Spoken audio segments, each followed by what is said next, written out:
everybody. My questions are, is Godzilla coming to town, and was the nudity necessary? Welcome to the D. Louise book series. Please give a thumbs up to let me know I'm doing a good job. No special effects here. Not very creative in the having stuff pop in. It's just me reviewing books or talking about Star Trek. And today we are starting disc 4 in season 3, and we're at episode 161, Deja Q.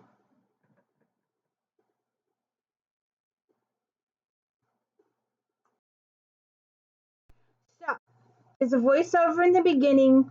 Picard says that they are in orbit around Braille 4 with the assistance of planets. They're trying to assist the planet in their emergency control center. They are investigating a catastrophic event to the population from a descending asteroidal moon. If it hits the planet, it will cause millions of destruction, kill millions of people, etc. Picard asked Geordi if the Enterprise could coax the satellite back where it belongs. Okay, I have questions. So, reminds me of a Saturday matinee from the 70s, those B Godzilla movies, the old sort of antique computers in the background, sort of kind of. And I'm sorry in advance for saying this, but it's a little racist or biased or profiling when they have Chinese or Japanese and they made them wear those stupid head things. That was wrong too. Yeah, they're supposed to be aliens, I get that, all that. But if you think about it, where on this planet are tsunamis and tidal waves and that kind of stuff? It happens on their side of the world. So I just thought that whole thing, it just hit me wrong. I was like, oh, is Godzilla coming? You know, I'm sorry. It was just one of those things. So that's what happens. Okay. So Geordi says they would need to apply a delta V of 4 kilo per second. Even with warp power tractor beam, it would mean exceeding the recommended impulse engine by 47%, blah, blah, blah, keeps going on. And Riker's like, well, given a slim chance and none, I say we take the slim chance.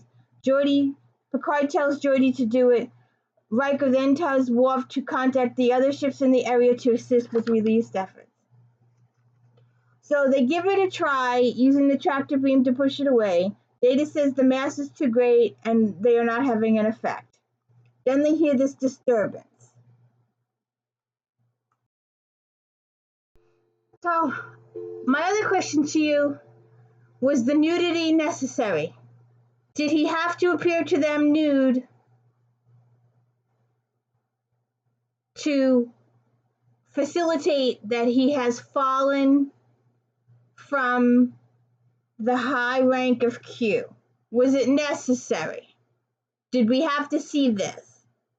Was it necessary to the storyline? That's my question.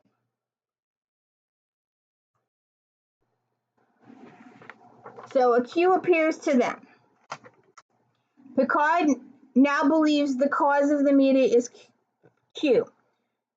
Picard and Geordi talk about possible solutions. Geordi will investigate.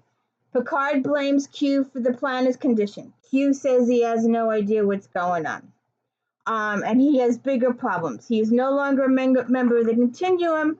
His superiors have decided to punish him. Picard says, well, and punish us too. Q says I have spread chaos throughout the universe. Well, duh! No, thanks, Sherlock. You have. And he says that they have stripped him of all his powers, and the crew is just looking at him silently. Q says, you don't believe me? Do you think I would humiliate myself like this? And Riker's like, yeah, if it served your purpose, if you had a reason, you would do this stuff. And Q says, well, it's the truth. And he gives a speech about being condemned to be the lowest species in the world. Well, I think bugs are kind of lower. I think we are superior to bugs. But That's Joy says, and they made you human as part of your punishment. He goes, no, it was a given a few seconds. That was my choice. And he lists a whole bunch of other things that he would have chosen. And there's a reason he chose them that will come to light later on. I could rank on it now, but I'll wait till it comes up in the show. He goes, he could be anything he wished for as long as it was mortal. I only had a few seconds to choose, so I decided to be human, and I wanted them to bring me here. Froy's like, why? Q says, because in all the universe, you are the closest thing I have to friend Jean-Luc. Yeah, right. Picard is like, Ada says the tricorder is reading Q as fully human. Q is like, what? Is there an echo in here? Joyce says she is sensing an emotional presence. She would normally describe it as being terrified. Q's like, how rude. Full house. You know what I'm talking about. How rude. Picard says, what do you want? Q says, compassion. What? From us? After all the things you've done to us, you want us to show you compassion? And Picard is just looking at him. Q says, sanctuary on the ship. Picard says, return that moon to its orbit. Q says, I don't have any powers. Picard counters with Q the liar, Q the misanthrope, and Q counters with the miserable, the desperate, and finishes his rant with, what may I do to convince you people? And Worf goes, die. Q says, very clever, Worf. Eat any good books lately? What up? Picard says, fine. You want us to treat you as a human? Q says, yeah, absolutely. What? Picard says, good. Worf, put him in the brig. And he willingly goes into the turbolift and literally complains about being human and his regrets from growing old and getting beard and being sick. And then he asks Worf to speak to the captain on his behalf. And I'm like, do you really think Worf is going to speak to the captain on your behalf? Are you sick? Are you mental?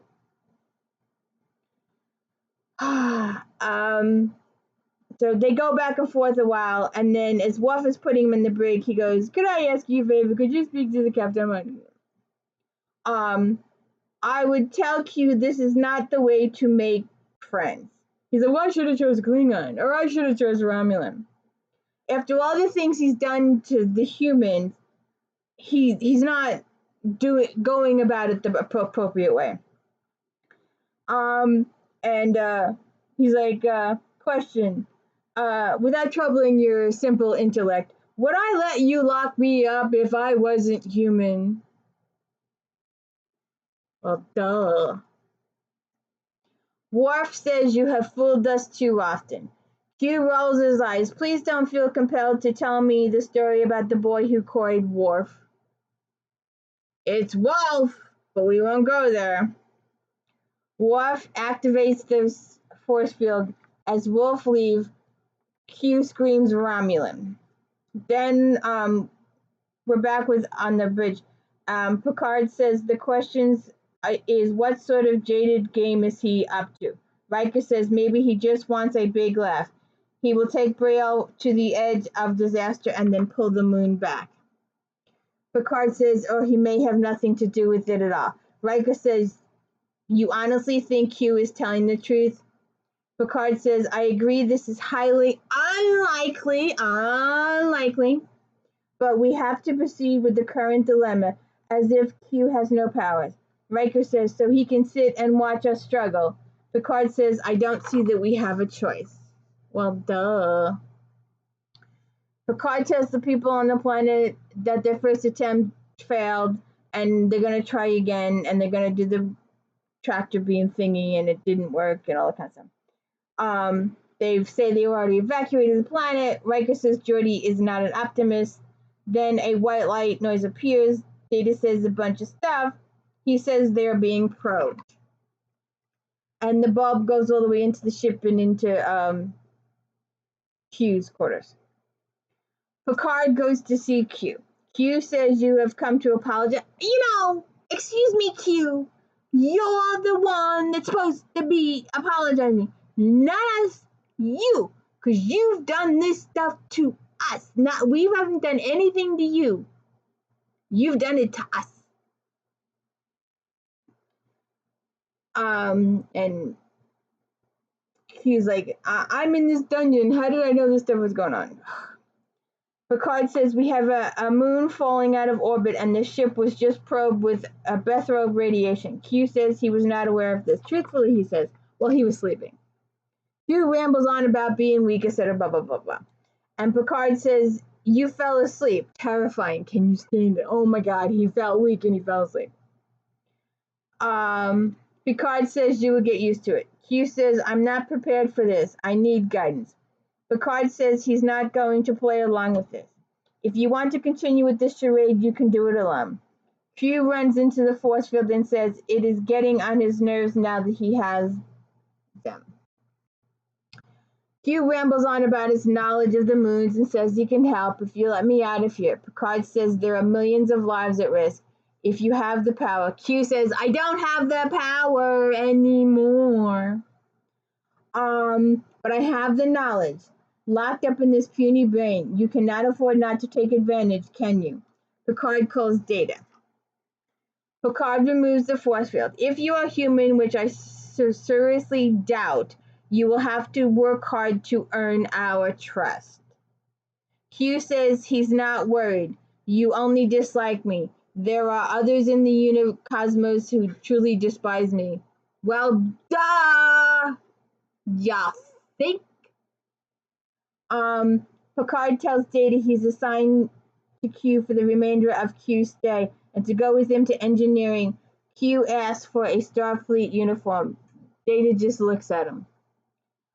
Q asks, what are you looking at? Data says he was considering the possibility that Q is telling the truth. Q says it is the truth. Data says, irony. You have achieved in disgrace what I have always wished for. Oh, Lord.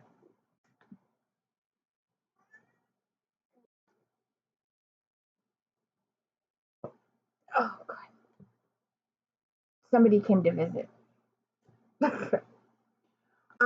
Q talks about humans searching for the galaxy for something they know not what, and Data says the human race has a desire for knowledge and opportunities of improvement. Q says they are a minor species. I don't think we are a minor species. And not worth any envy. And Data says, I don't feel envy. That is my dilemma. I have no feelings at all. I have curiosity of humans, but there are questions I will never have answers to. What is it like to laugh or cry or to have any human emotion? Come on, slip. Get a look. There you go. We are back in engineering and they are down to 10 hours. Geordi explains that they are going to Q. Q says he hurt his back. Data calls for medical. Q says he's hurt. Geordi's like, yeah, but there's millions down there that are going to be more hurt. Q says your marvelous plan will not only tear the moon to pieces, but it will destroy the Enterprise as well. Geordi says, do you have a better idea? Q says they need to look at the cause and not the symptom. Geordi says they have already done that, and there's no way to, and Q interrupts and says it is the result of a large celestial object passing through at near right angles to the plane of the star system, probably a black hole. Data says you can recommend a way to counter the effect. Q says simple, change the gravitational pull of the universe. Geordi's like, what? And they just go back and forth and go off and back and forth. And Q repeats it. And Geordi says, redefine gravity. And how am I supposed to do that? And Q says, you just do it. And so Data has to tell Q that it is beyond our capabilities. Q says, well, then never mind. Dr. Crusher comes in and Q mentions her return to the Enterprise. And then Dr. Crusher examines him and determines that he has a muscle spasm. All of this has given Geordi an idea. We can't change the gravitational pull of the universe, but if we wrap a low-level warp field around the moon, we could reduce it to its gravitational constant, make it lighter so we could push it. Q says his stomach hurts. Dr. Crusher says, maybe you're hungry. So Data takes him to get food, and Data and Q talk about food selection, and they go back and forth. And Data tells him the food choice is often based on mood. And Data tells him when Troy is upset, she eats chocolate sundaes, and Q orders 10 sundaes.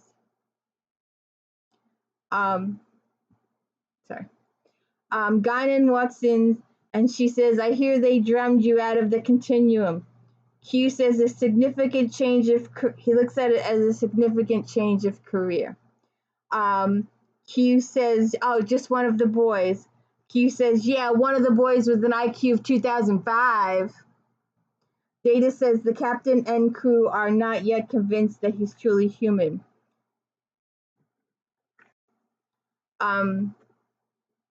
So she grabs a fork and stabs him in the hand. She says, human enough to me. Guinan says, it must be frightening for you to be totally defenseless after all those centuries of being omnipotent. Q says, I'm warning you, I have friends in high places. Guinan says, frightening one race after the other, teasing them, fighting animals, you enjoying every moment of your victim's fears. She has a point, and it's another hint at the real reason why Q's here on the Enterprise. Q says for now he will do missionary work, okay? And Data's like, well, that's a very noble cause. And Guinan says, you can learn a lot from this one. Really? Can we not call Data Data? Really? We've determined he's a person, a measure of a man. And Q says, sure, the robot who teaches courses in humanities. And Data says, I'm an android, not a robot. Again, really? Come on. You know, that's not a way to make friends, Q. Guinan tells him the only way he will survive is on the charity of others. They bring him the 10 sundaes. And I want to know, were those sundaes real? And if they were real, I hope somebody ate them, because I'd hate to see all those things being thrown out. And my other question is, they always show oh, sorry. He's got arthritis. You want to go? Oh, it's...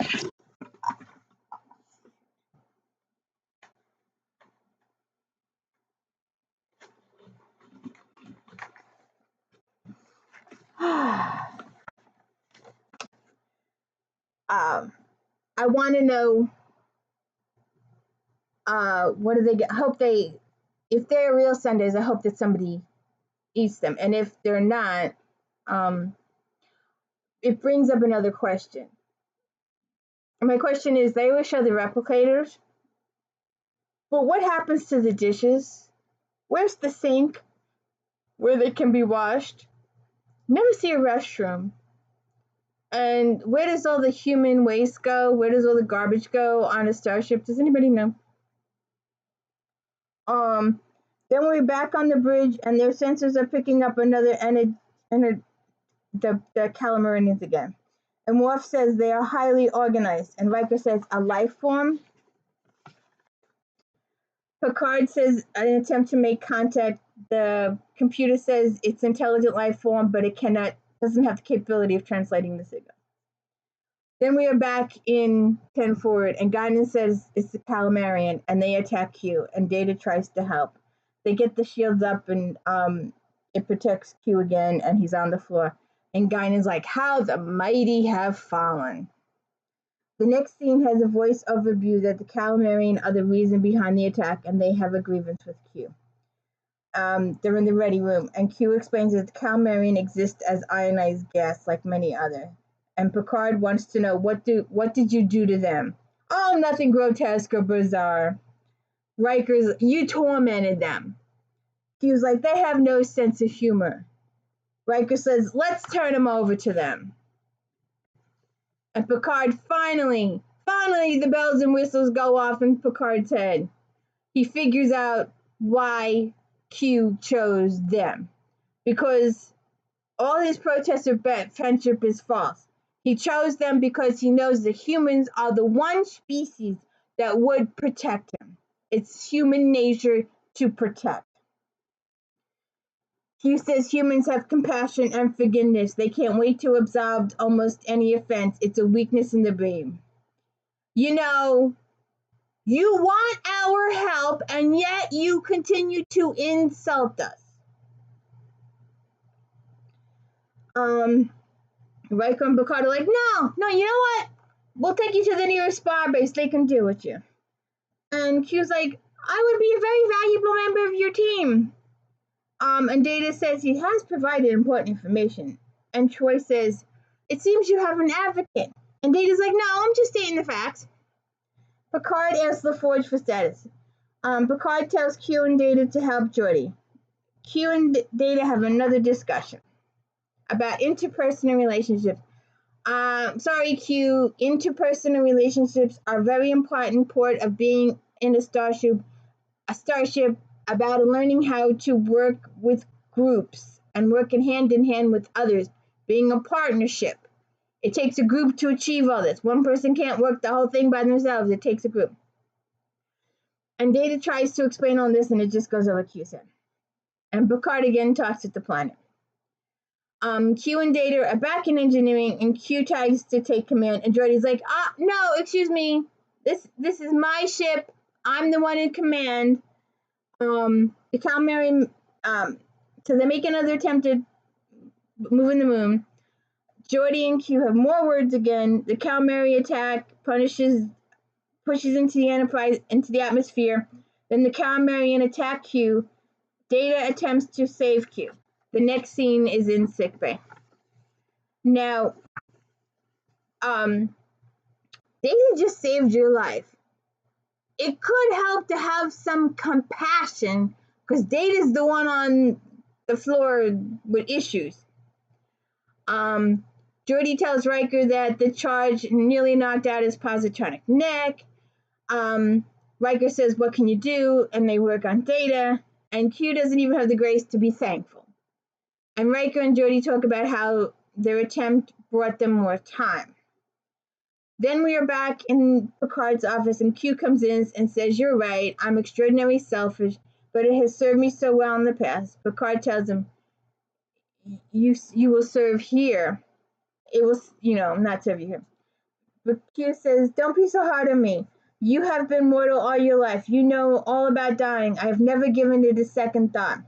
Q speculates that Data saved him and he would have been gone.